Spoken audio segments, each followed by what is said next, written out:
Hi guys, it's Baz.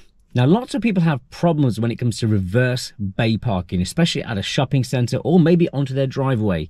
Today I'm going to show you a really simple way how to reverse bay park your car into a parking spot.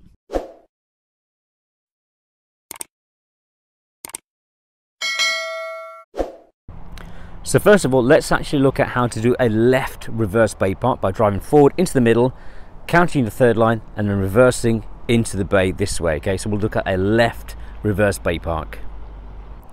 So when you want to do a reverse bay park, what I teach is to get the car into the middle of the road or middle of the bays. So between those bays there and those bays, we want a car bang in the middle, perfectly in the middle. So when you're reversing, you don't actually hit any of the vehicles. What I see other people do is they'll pull up on the left hand side here and then try to reverse in. The problem with that is you haven't got the turning angle that you need to actually get inside the bay. Same thing if you're going to do a reverse bay park on your right hand side, you're too close to those cars and those bays. So get the car perfect in the middle and then you can actually set yourself up to reverse into the bay.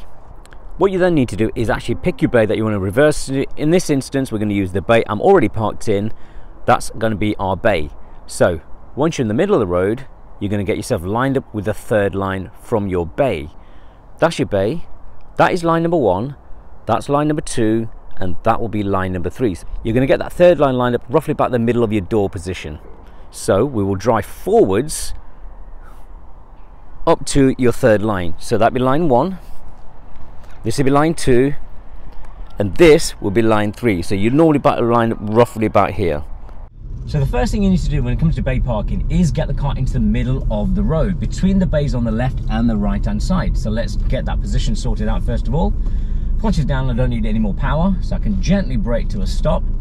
And now I'm pretty much central between the bays on my left and the bays on the right hand side. The reason for that is if you're too close to the bays on your left, when you're doing your left reverse bay park, you're going to be too close to the cars parked in those bays and you might hit them.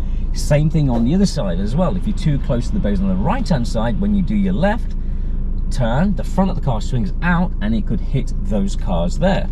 That's obviously not a good idea either. So here's our bay. This is our bay that we've chosen. So we count third lines. Okay, so this is line 1, this is line 2, and this is line 3 coming up here now. And we're going to get line 3 lined up almost with me in this car or central in the door. Now it depends on your height as well and how tall you are, and if you're really tall you're most likely going to be sat a lot further back, so your reference point is going to be different. It will be slightly different in most cars, but only a tiny bit of difference in where your reference point is going to be. But the two reference points I like to teach is get the car into the middle of the road, pick your bay, count your third line and get that line exactly where we've set. And it should actually go straight into the bay. Let's see if this works. And then we do our full observations, make sure it's safe and clear to actually reverse. No one is around. And if it's safe, as soon as I move, I'm going to do my full left lock. Okay, as soon as I turn, they're done. Now, as I'm turning, I'm going to keep on checking constantly to see who's where, who's doing what. Keep the car really slow. There's no need to go any, too fast here. Now, when I get to about a 45-degree angle, I can see my door mirror over there on the left-hand side, whether it's safe or not. I can see the lines of the bays coming on my left-hand side. Now, because we're doing a left reverse bay park, I should be able to see the lines much earlier than the right-hand side. The right-hand side, I can't really see my direct bay line just yet until I reverse back a little bit more than this. Then I'll be able to see it a little bit more. Okay, so as I keep reversing back, check again all the way around, it's looking clear. Now I'm going to take off a little bit of steering because I'm going to be a little bit too close to that line on my left, so you can actually do some correction work as you're coming back in. Checking my mirrors out, I can see both lines in both mirrors. I'm going to put that full left lock on again. It's clear behind me. I should be able to see both lines in both mirrors running up the side of the car. If that's the bodywork of the car, we want the line to be parallel, not at an angle. Because if you're at an angle, your car's at an angle, you're going to come into the bay at a weird odd angle, and that's not going to be good. So we want the car to be nice and level. That's looking okay. So sit up, sit forward, really look into these mirrors, and once you're facing forwards, the lines are level, you can straighten your wheels fully and then reverse into the bay. That's it, we're looking actually pretty good. Keep coming in nice and slow. until your back of the car is inside the bay, and then we can actually stop. And all you do is handbrake neutral, and that's it. Now we can actually have a look if it's in the bay. And once you're in the bay, here's what your view should be like. You can see the white lines. The door handle is well within the white line, so it shows you that the back of the car is inside the bay. The line is parallel up the side of the car and not at an angle. And you can open the door to see if you're in the bay. Yep, that's nicely in the bay that side.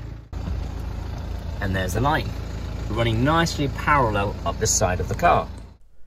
So when you're reversing, so that you know how far back you're going, you can use a couple of reference points. So you can use the curb there, and in this car, I teach you either get it in the corner of the window or just about 2 inches above the corner of the window, depending on how tall you are.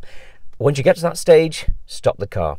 Another thing you can actually use is, we've got these bay lines here, but draw a line down the end of the bay lines, and that could be sat under your door mirror. Okay, so that's how you know the front of the car is inside the bay as well. So now that I've showed you how to do the bay part, practice it over and over and over again in your car or with your driving instructor, using the reference that I've set or with the reference points that your instructor has set you. This is the way I teach it, and it works for me, it works for all my pupils, it works very nicely indeed. You might get bay parking on your test. Now, the examiner will ask you to reverse into any available bay. The good thing is you can choose whether you want to do a left reverse bay park or a right reverse bay park. You choose. Now, the best thing to actually do is pick 3 empty bays and go in the middle one, so that you're not trying to park between 2 cars. That is actually easy to do, parking between 2 cars. If you stick to the 2 reference points I've given you, reference point 1 is get the car into the middle of the road, pick your bay, count your 3rd line, get that reference point exactly where we've set it. You should be able to reverse in between 2 cars without any issues whatsoever. And I've showed you today actually that every single time I've done this, the car has gone between the lines perfectly. So there's no reason why it can't go between 2 cars. Now, if you do mess it up slightly and you've gone over the lines, you are allowed to correct this. So don't worry too much about that. You're allowed 1 correction really, so you can go forwards, correct it, and then reverse back again so that you finish between the 2 lines. Ideally, all 4 wheels should be in the bay and not over the lines. If you're just touching the lines, from what I understand, you could get away with it, but if 1 wheel is in another bay, then you're going to fail for that. So try to correct it the best you can, if you need to correct it, that is. But in the first place, get the lines correct, get the reference points correct, and get in the bay first time without having to actually do any correction work. So now I've showed you how to do it. Practice, practice, practice. Keep practicing, and I promise you, you'll get better and better and better. You'll be able to do it without even thinking about it. So that's how easy bay parking can be. Give that a go. Let me know in the comments how you get on. I mean, if you're struggling with bay parking still, drop me some questions down and I'll try my best to actually answer them. And as always, thank you for watching this video. Like, subscribe, share this channel, keep checking back for more content, and I'll see you soon. Take care.